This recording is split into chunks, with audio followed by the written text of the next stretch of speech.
Welcome back to my channel. Balik lagi bersama Maidatul Farhi. Kali ini gue bakal bahas mengenai trigonometri.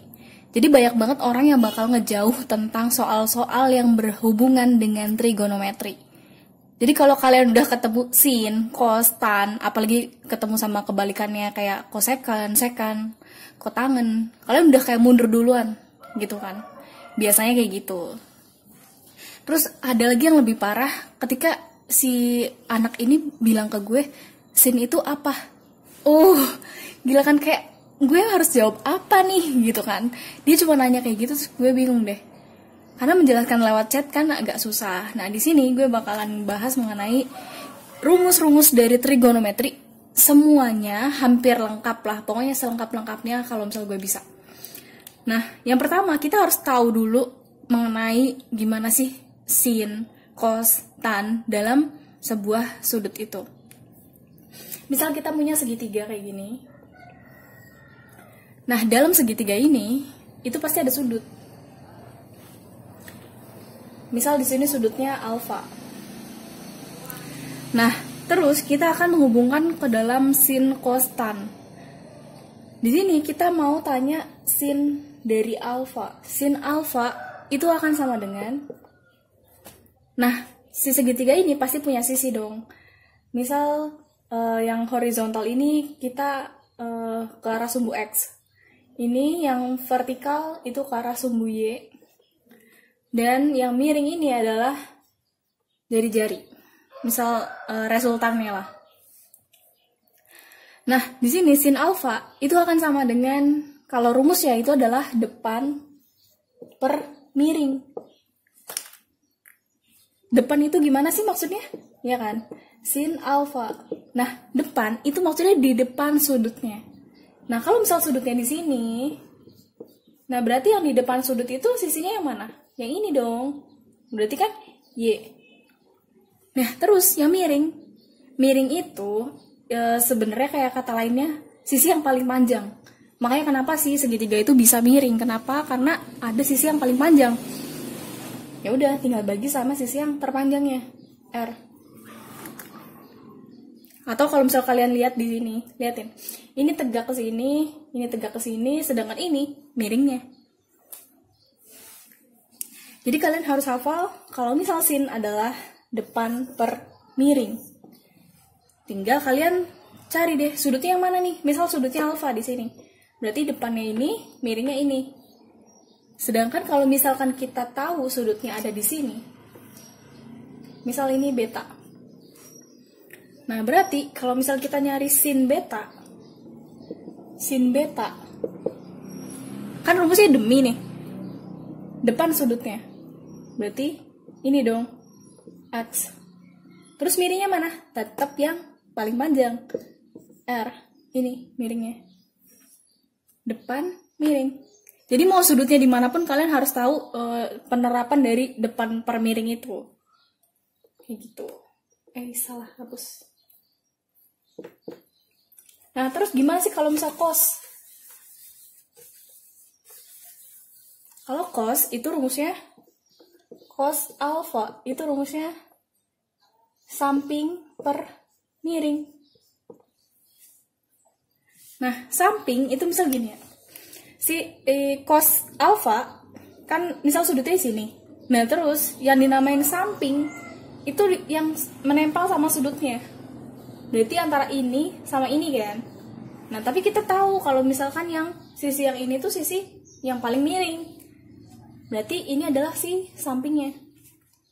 Jadi kalau misalkan kalian cari cos alfa, tinggal sudutnya mana, terus tinggal kayak gini. Nah, ini adalah komponen yang bakal kita butuhin buat cos. X per R. Kalau misalkan sudutnya ada di sini, misal kita nyari cos beta.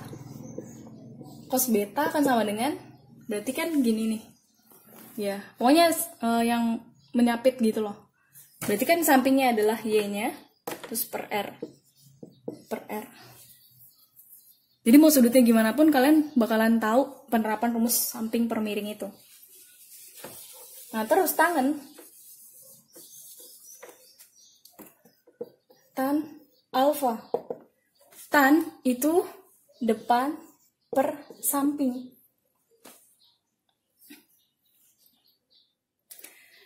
Misal sudutnya di sini, depannya mana? Depannya Y, sampingnya X. Jadi Y per X. Easy kan? Kalau misalkan si beta, tan beta, depannya mana? Ini, sampingnya mana? Ini, kebalikan. Tan beta sama dengan X per Y. Gampang kan?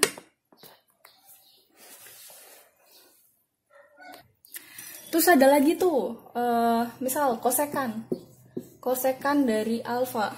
Kosekan itu adalah kebalikan dari sin, 1 per sin alfa. Nah, kalau misalkan kosekan itu adalah kebalikan dari sin, berarti rumus sin kan depan per miring. Nah, ya udah, berarti rumus dari kosekan adalah kebalikan dari sin, yaitu miring per depan, mide. Kayak gitu. Atau kalau misalkan kalian mau nyari kosekan, itu gampangnya kalian tinggal cari sinnya, terus tinggal dibalik. Kayak gitu. Mi D. Miringnya ini, depannya ini. Berarti R per Y. Kayak gitu. Tinggal kalian balik aja lah pokoknya. Terus, kalau misalkan sekan. Sekan dari alfa. Sekan itu kebalikan dari cos. 1 per cos alfa. Cos itu rumusnya samping per miring. Berarti rumus dari sekan karena dia kebalikannya itu adalah miring per samping. Miringnya R, sampingnya X. Kebalikan aja. Terus kotangan. Pasti dong, kotangan itu kebalikan dari tangan. Nah, tangan rumusnya adalah depan per samping. Berarti rumus kotangan adalah samping per depan. Sampingnya adalah X, depannya adalah Y. Itu adalah rumus-rumusan dasar ketika kalian mau nentuin sin, cos, tan, dan kebalikan-kebalikannya.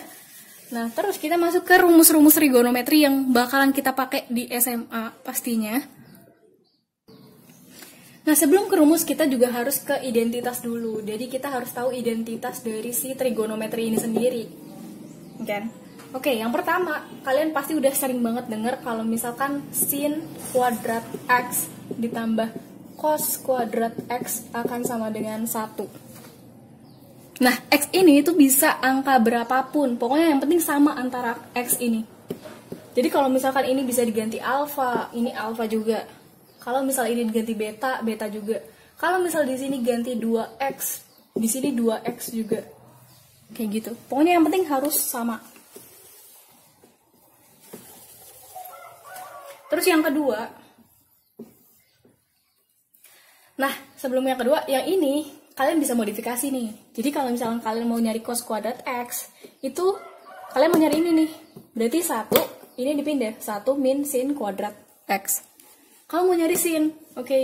Berarti 1 min cos kuadrat X. Jadi pokoknya kalau kalian ngelihat kebalikannya kayak gini, pokoknya dibolak-balik kayak gitu, rumusnya kayak gitu ya. Terus yang kedua, kalian juga harus tahu kalau misalkan tangen X, itu akan sama dengan sin per cos. Jadi udah dari rumusnya juga udah kelihatan dong. Kan sin itu depan per miring. Terus si cos itu samping per miring. Ya kan? Nah, miringnya karena disalin sama di bawah, coret, jadi depan per samping. Dan itu rumus dari tan.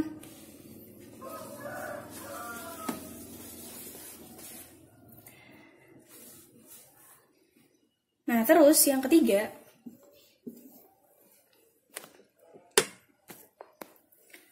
nah, misalkan kita punya sekan kuadrat X, itu akan sama dengan tangen kuadrat X plus 1.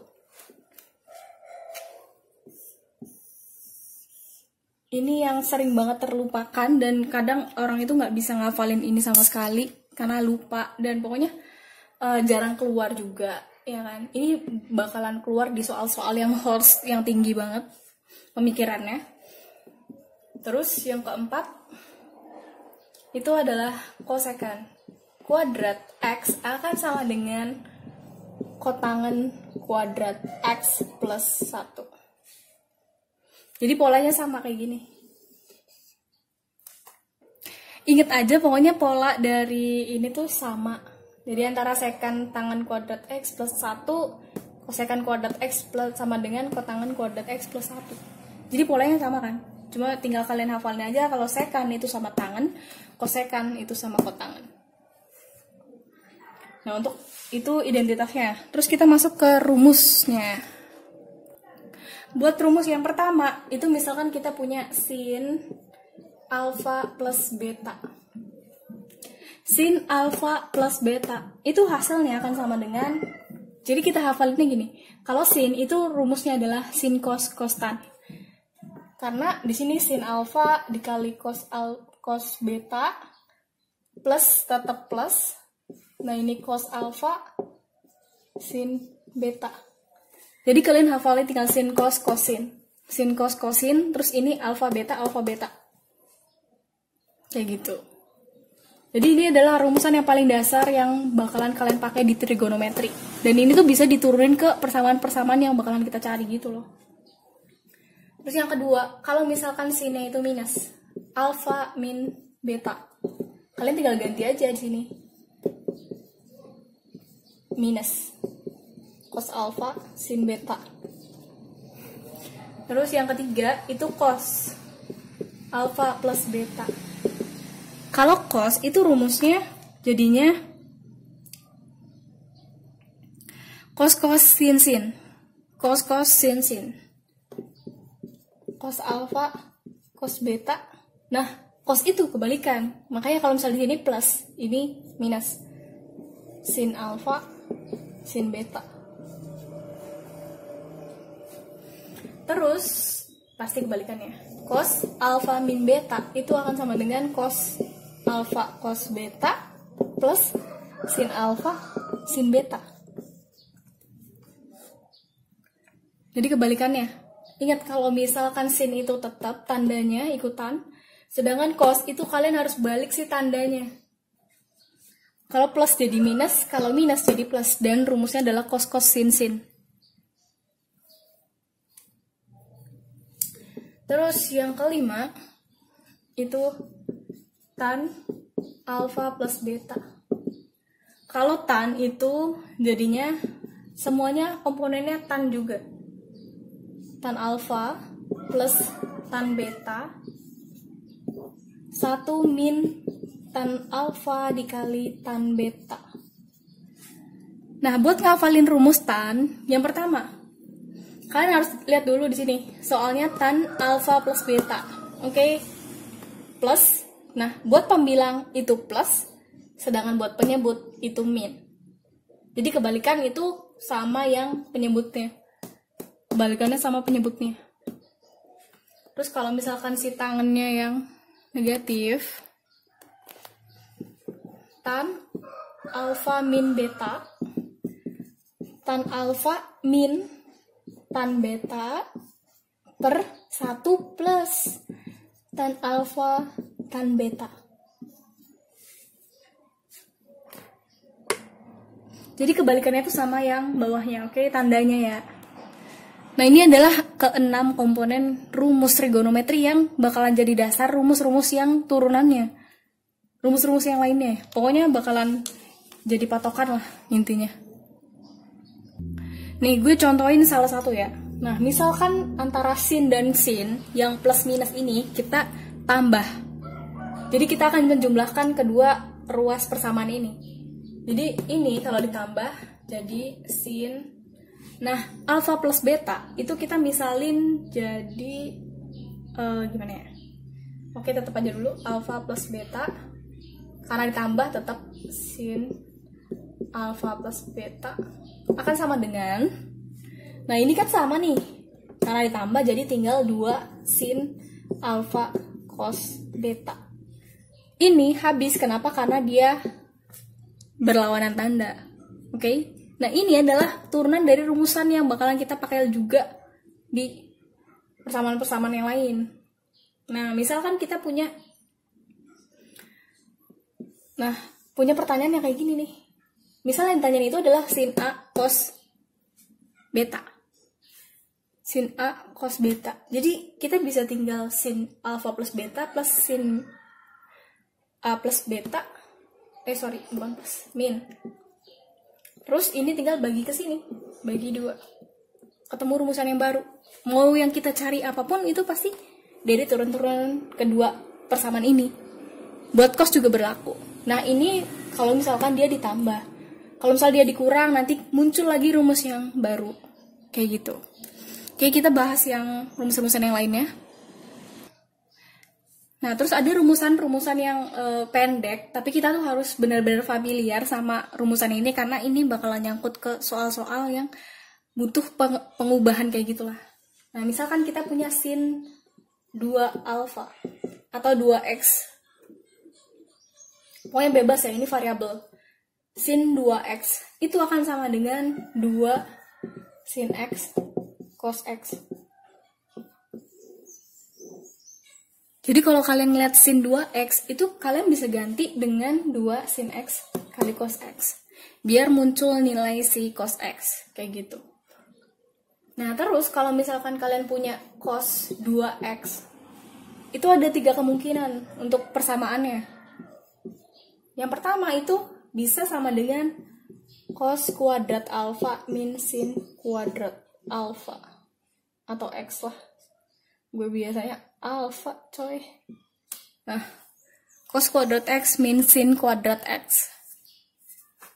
Atau bisa juga 2 cos kuadrat x min 1. Atau bisa juga 1 min 2 sin kuadrat x.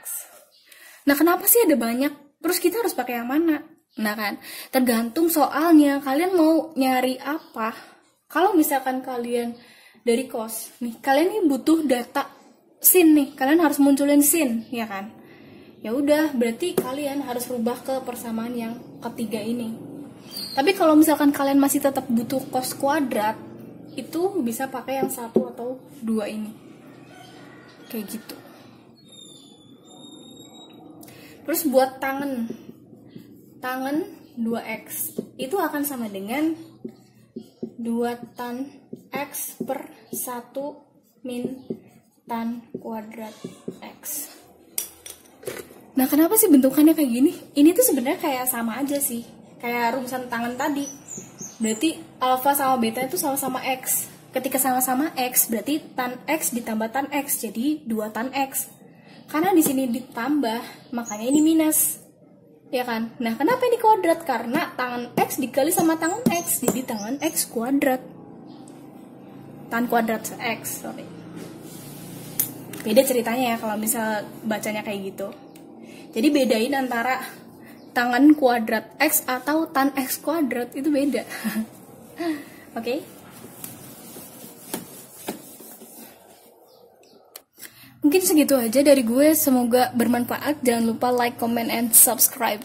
Semoga dengan hampir 20 menit ini kalian bisa paham apa yang gue omongin.